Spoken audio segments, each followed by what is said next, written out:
আজ বৃহস্পতিবার, দোসরা অগ্রহায়ণ 2025 সালের 20শে নভেম্বর। মীন রাশি, মীন লগ্ন, পাইসিস সাইনের জাতক জাতিকাদের আরও একটি দুর্দান্ত দিন আপনাদের জন্য অপেক্ষা করছে।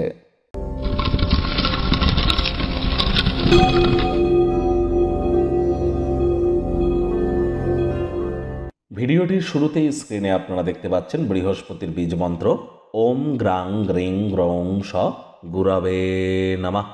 সকাল দুপুর সন্ধ্যা 3 বেলায় 108 বার এই মন্ত্রটি জপ করুন, অত্যন্ত লাভান্বিত হবেন।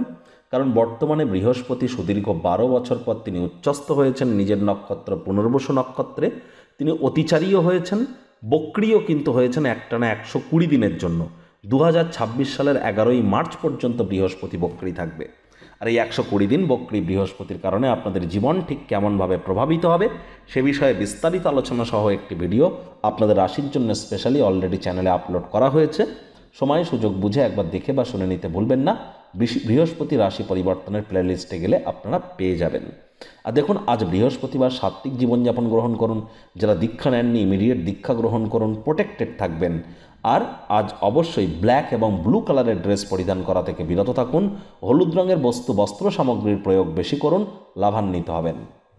ভাগ্য মিটার আজ আপনাদের বলছে 8.5 আউট অফ 10। ভাগ্য আপনাদের অনুকূলেই থাকবে। তাহলে অভূতপূর্ব একটি দিন। কায়িক পরিশ্রম হলেও শরীর মনে সতেজতাই অনুভব করবেন।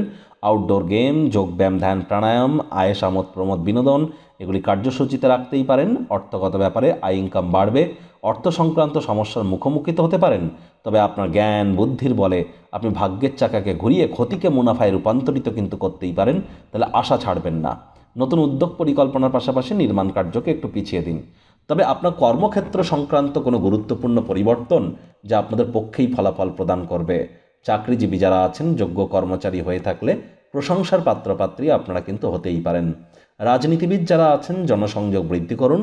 সমাজে পপুলারিটিও আপনাদের বাড়বে। শিক্ষার্থী বিদ্যার্থীরা যে কোনো প্রকার পরীক্ষা প্রতিযোগিতায় সফলতা অর্জন করবেন। উচ্চশিক্ষার জন্য যারা বিদেশ যাত্রার কথা ভাবছিলেন, ভাগ্যদেবীও আজ আপনাদের পক্ষেই আছেন। সন্তান সন্ততি থেকে থাকলে তারাও তাদের কৃতিত্বের দ্বারা আপনাদেরকে গর্বিত অনুভব করাবে। হাউস ওয়াইফদের জন্য দিনটি এক প্রকার বেশ। প্রেমিক প্রেমিকা, স্বামী স্ত্রী উভয়ের ক্ষেত্রেই বলবো, ফুল ফুটুক আর না ফুটুক, আজ আপনাদের প্রেমের বাগানে বসন্ত। দিনটিকে যতটা সম্ভব রোম্যান্টিক করে তোলা যায় সেই প্রচেষ্টাই তো আপনাদের জারি রাখা উচিত। অবিবাহিতদের বিবাহের যোগ পরিলক্ষিত হচ্ছে। যারা প্রেমে পড়েননি তাদের জীবনে স্বপ্নের নারী বা পুরুষের আগমন আজ কিন্তু হতেই পারে। একটু প্রচেষ্টা আপনাদেরকেও করতে হবে। অনেকের মনের মানুষের খোঁজ কিন্তু আজ হয়ে যেতে পারে, যার কারণে একাকিত্বতার দশা থেকে আজ আপনারা মুক্তি কিন্তু পেতেই পারেন। আজ পিতামাতা আপনার স্বামী বা স্ত্রীকে বিশেষভাবে আশীর্বাদ দিতে পারে, যা আপনার ক্ষেত্রে বিস্ময়কর প্রমাণিত হতে পারে। শত্রুপক্ষ বিরোধী পক্ষ খুব একটি শক্তিশালী থাকছে না। সময় সুযোগের সদ্ব্যবহার করুন।